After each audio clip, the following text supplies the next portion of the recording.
The dumbest army to ever exist. September 21st, 1788. Near Karansabesh, Ottoman territory. The night is black, moonless. 100,000 men sleep in their tents along the Timis River, their campfires reduced to embers. In the distance, beyond the water, voices rise. Laughter, the clink of bottles. Austrian hussars, cavalry scouts sent to find the enemy, have found something else entirely. Schnapps. Strong, burning schnapps sold by Romani travelers who appeared from nowhere with barrels and promises. One hussar drinks deep, then another, then 20 more. They don't know it yet, but in less than 3 hours, 10,000 of their brothers in arms will be dead or dying. Not from Ottoman bullets, not from Turkish sabers, from each other. This is the story of the most catastrophic friendly fire incident in military history. The night, an entire army turned its weapons on itself. The Battle of Karansebes, the army that defeated itself. The reformer who couldn't win Joseph II, Holy Roman Emperor, was dying. Not quickly, tuberculosis never killed quickly, but dying nonetheless. In September 1788, he was 47 years old, coughing blood into silk handkerchiefs, leading an army he couldn't inspire against an enemy he didn't want to fight. He'd been called an enlightened despot, a man who abolished serfdom, emancipated Jews, and granted freedom of the press. He reformed everything he touched. Courts, schools, the Catholic Church itself bent to his will. But for all his brilliance in Vienna, he was a disaster in the field. His modest military talents fell far short of giving Austria an advantage. When he tried to annex Bavaria years earlier, Prussia crushed his ambitions. The conflict became known as the Potato War. Both armies spent more time securing supplies than fighting. It was humiliating. Joseph's logistical failures became the joke of European courts. But now, in 1788, he had no choice. Catherine the Great of Russia had provoked the Ottoman Empire into war, and Joseph's treaty obligations dragged Austria into the conflict. He didn't want this war, but diplomatic commitments forced his hand. He raised an army of 250,000 men. Despite careful preparations, the organization was weak. Revolutionary unrest simmered at home. Hungary threatened secession. The Austrian Netherlands were on the brink of revolt, and Joseph himself was so ill he could barely sit upright in the saddle. Still, he rode with his army, the emperor himself leading from the front. It should have inspired the troops. Instead, it merely put him in position to witness the disaster. The Tower of Babel. The army that marched toward Karansebes in September 1788 was not really an army. It was a collection of nations forced into the same uniform. Approximately 100,000 strong, the force comprised Austrians, Romanians, Serbs from the military frontier, Croats, and Italians from Lombardy, as well as other minorities. The roster included Austrian, Czech, German, French, Serbian, Croatian, Italian, and Polish soldiers and commanders. It was a communications nightmare, a linguistic catastrophe waiting to happen. German officers barked orders in German. Hungarian hussars spoke Hungarian. Croatian infantry spoke Croatian. Serbian soldiers from the frontier understood neither. Joseph had made German the compulsory language of official business throughout the Habsburg monarchy, but you cannot legislate understanding into the minds of men who've spoken their mother tongue for 30 years. Imagine trying to coordinate a military operation when your sergeant cannot understand your private, your captain cannot understand your sergeant, and your general is shouting in a language half the army doesn't speak. It was a communications nightmare, and disaster was simply a matter of time. The tensions ran deeper than language. Soldiers were weary, supplies were scarce, and morale was waning after months of marching and minor skirmishes. Rumors of a massive Ottoman counterattack were circulating, adding to the nervous atmosphere. Boredom and fear mixed together. Some regiments hadn't seen action in weeks. Others had suffered recent losses and were on edge. The army was exhausted and demoralized due to the ravages of diseases. Malaria and dysentery killed more men than Turkish bullets ever would. Officers struggled to maintain control of such a diverse and discontented force. This was the army that set up camp around Karansebes on September 17, 1788. A powder keg of ethnic tension, linguistic confusion, disease, fear, and frustration. All it needed was a spark. The spark. September 17, 1788. Evening. The vanguard crosses the Timis River. A contingent of hussars, light cavalry, elite scouts, the eyes of the army, wade through the shallow water to reconnoiter for Ottoman positions. There was no sign of the Ottomans, but there were people. The hussars came across a group of Romanians who offered to sell them schnapps. Some sources say that this was free, while others say that the alcohol was sold to the soldiers. Either way, the result was the same. The hussars saw their chance. A drink before battle. A moment of relief before the bloodshed they all expected tomorrow. Seeing a chance to relax before the next day's battle, the soldiers began drinking. The bottles passed from hand to hand. Laughter echoed across the water. For a brief moment, the war seemed far away. Then the infantry arrived. When they saw the party going on, the infantrymen demanded alcohol for themselves. They'd been marching all day. They were just as tired, just as scared. Why should the cavalry get all the good fortune? The hussars refused to give them any of the schnapps and, still drunk, set up makeshift fortifications around the barrels. Picture this scene. Drunk cavalrymen building improvised defenses, not against Turks, but against their own infantry, to protect barrels of liquor. A dispute over the purchase of schnapps turned heated. Tempers flared and harsh words were exchanged, compounded by language barriers and ethnic tensions. When he was denied alcohol, a fist fight erupted. Fists became shoves, shoves became punches, punches became violence, and one soldier fired a shot. The cascade. That single gunshot changed everything. In the darkness, across the river, thousands of Austrian soldiers heard the crack of musket fire. They were already on edge, already expecting attack. Rumors of a massive Ottoman counterattack were circulating. They'd been told the Turkish army was near. Any moment now, the enemy would strike. And now, gunfire. During the conflict, some Romanian infantry began shouting, "Tursi, Tursi, Turks, Turks." Perhaps they shouted it as a joke, perhaps as intimidation, perhaps in genuine panic. It doesn't matter. The words spread like fire through dry grass. "Turks, Turks!" The hussars fled the scene thinking that the Ottoman army's attack was imminent. Drunk, disoriented, they stampeded back toward the main camp across the river, shouting warnings in Hungarian that half the army couldn't understand. Most of the infantry also ran away. They saw the cavalry fleeing. They heard the shouts. In the darkness, figures were moving, running, screaming. It had to be the enemy. They gave the false warning without telling the others, who promptly fled. Now, imagine you're a Croatian soldier in the main camp. You speak Croatian. Your sergeant speaks Serbian. The officer shouting orders speaks German. You hear gunfire. You see cavalry charging toward you in the darkness. You hear someone scream, "Turks!" What do? You run, or you fire, or both. The situation was made worse when officers, in an attempt to restore order, shouted, "Halt! Halt! Stop! Stop! Stand your ground!" which was misheard by soldiers with no knowledge of German as "Allah! Allah!" The officers were trying to calm the panic. Instead, they confirmed the soldiers' worst fears. The enemy had infiltrated the camp. Turkish soldiers were among them, shouting their battle cries. Chaos became catastrophe. The collapse. As the hussars fled through the camps, a corps commander, General of Artillery Colloredo, thought that it was a cavalry charge by the Ottoman army and ordered artillery fire. Austrian cannons opened up on Austrian cavalry. Grape shot, hundreds of metal balls fired from a cannon like a massive shotgun, tore through the fleeing hussars. Men and horses screamed, blood sprayed across the grass. The survivors scattered in every direction, crashing through tents, trampling soldiers who'd been sleeping moments before. The entire camp awoke to the sound of battle. 100,000 men jolted from sleep. Darkness, confusion, gunfire everywhere, cannons booming, horses screaming, men shouting in a dozen languages. Who was the enemy? Where was the attack coming from? Nobody knew.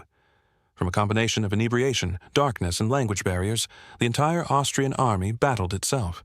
Austrian soldiers fired at shapes in the darkness, shapes that turned out to be other Austrian soldiers. Units mistook each other for the enemy and opened fire. The artillery, trying to defend against what they thought was a Turkish assault, lobbed shells into their own encampment. The soldiers in town that saw the others cross the river assumed they were the Turks they were expecting, so they fired on the drunken soldiers.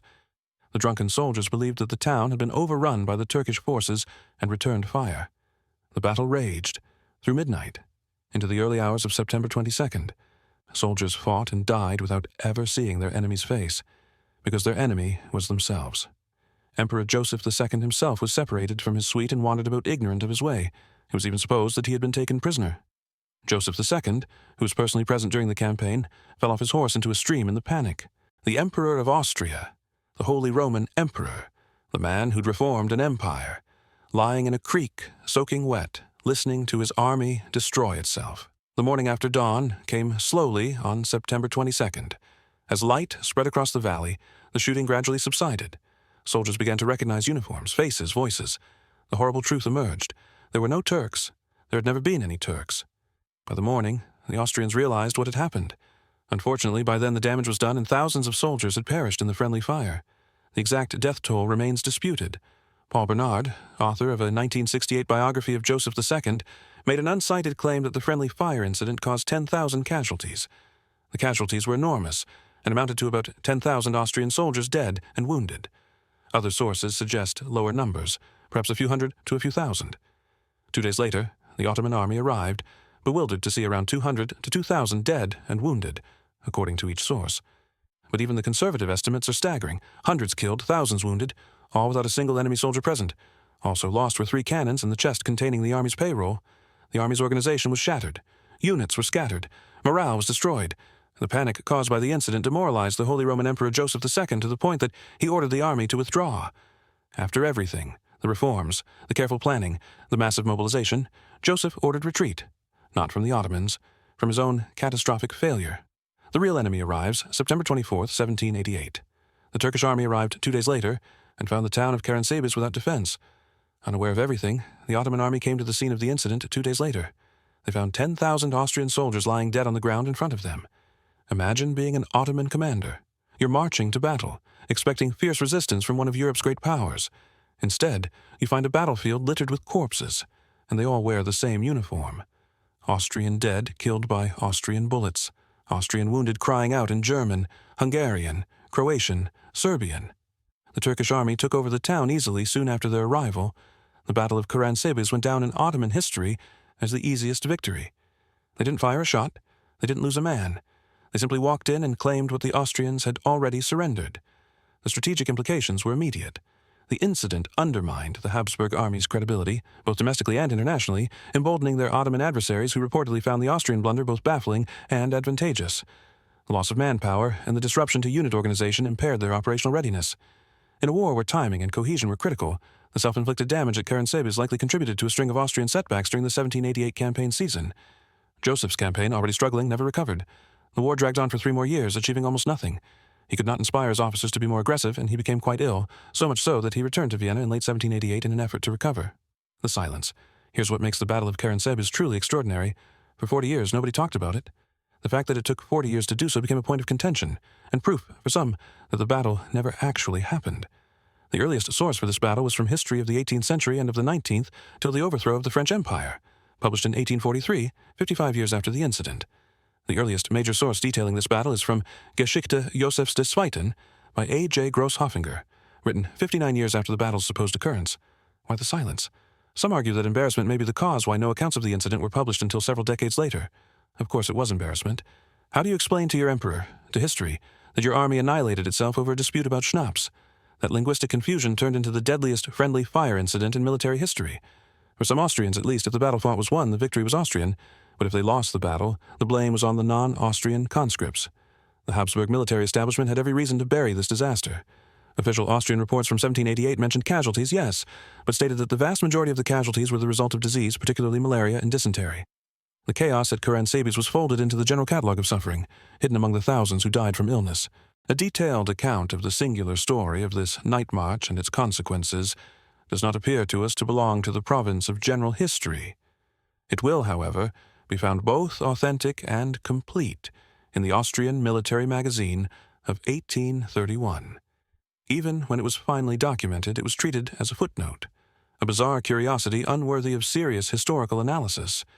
Did it really happen? Today, historians remain divided. There are some historians who believe that this battle was a fabrication. There are other historians who are sure that this type of battle can occur, and likely did. The skeptics point to the lack of contemporary records, the long silence, the almost farcical nature of the story itself, drunk cavalrymen defending schnapps barrels against their own infantry, a linguistic misunderstanding of Halt for Allah. It sounds like a dark comedy, not military history. These historians also question whether it is possible for an army to fight itself for as long the Austrians allegedly did without realizing that something was wrong. Could 10,000 men be killed and wounded without someone realizing that they were fighting their own troops? Fair questions. But those who believe in Karansebes point to the contemporary evidence that does exist. At a minimum, the mere fact of the Ottoman capture of the strategic location, without engaging the Austrians and with Austrian losses reported in contemporary reports, does suggest some significant friendly fire incident by the Austrian forces. Something happened at Karansebes. The Ottomans captured the town unopposed. Austrian casualties were reported. The army retreated in disarray. Whether the full story, the schnapps, the linguistic confusion, the scale of the catastrophe, is accurate in every detail, we may never know with certainty. But historians have since analyzed the Battle of Karansebes as a case study in military failure attributable to human factors rather than enemy action. The event highlights how fear and confusion can quickly turn a small misunderstanding into a large-scale disaster. The psychological state of the soldiers, primed to expect an Ottoman attack, played a crucial role in the ensuing chaos. The cultural and linguistic differences among the troops were not just logistical issues but also sources of mistrust and rivalry. These underlying tensions could have exacerbated the rapid escalation of violence during the incident. Whether every detail is true or the story has been embellished over time, the core lesson remains: an army divided by language, culture, and mutual distrust is an army waiting to destroy itself. The Emperor's End. Joseph II never recovered. In 1787, as the result of an alliance recently concluded with Russia, Joseph involved Austria in a war with the Ottoman Empire. The result was a military fiasco that brought on painful losses of territory and ruined Joseph's health. Concurrently, his subjects in the Netherlands, resenting his attempts to enforce his ecclesiastical reforms there, rose in rebellion. Hungary, with the support of Prussian agents, was threatening secession. In 1790, Joseph was forced to repeal his reforms for Hungary. Everything he'd built, the centralized government, the unified language policy, the streamlined administration, was collapsing. The very reforms that had made his army a multilingual nightmare were being dismantled by rebellion and defeat. After months of relative well-being, his health deteriorated rapidly from January 1790 onwards. Constant fever, coughing fits, shortness of breath, and chest pains tormented the monarch, who was shadowed by death. On February 20th, 1790, less than 18 months after Karen Sebes, Joseph II died. It is now believed that the emperor suffered from exudative pulmonary tuberculosis. He was 48 years old. And despite his intentions, Joseph's reforms were often met with resistance from the nobility and the Catholic Church, leading to a mixed legacy. His attempts at military expansion were largely unsuccessful. History would remember him as the enlightened despot who freed the serfs and challenged the Church. But those who served under him, those who survived Karen Sebes, remembered something else. An emperor whose dreams of unity created only division, whose carefully planned campaigns ended in chaos, whose army turned its weapons on itself while the emperor lay in a creek, lost and alone. The lessons we ignore. September 21st, 1788, 11:47 p.m. We return to that moment. The darkness, the river, the hussars drinking schnapps, laughing, unaware that their celebration would trigger the deadliest friendly fire incident in history. What could they have done differently? Shared the alcohol? Stayed sober? Communicated more clearly? What could the officers have done? Established better protocols? Ensured translators in every unit? Created a common language beyond orders barked in German? What could Joseph have done? Chosen a different alliance? Built an army with shared culture instead of forced diversity? Recognized that you cannot legislate unity into existence? The questions are endless. The answers, obvious in hindsight, were invisible in the moment. That's the terrible truth of Karen Sebes.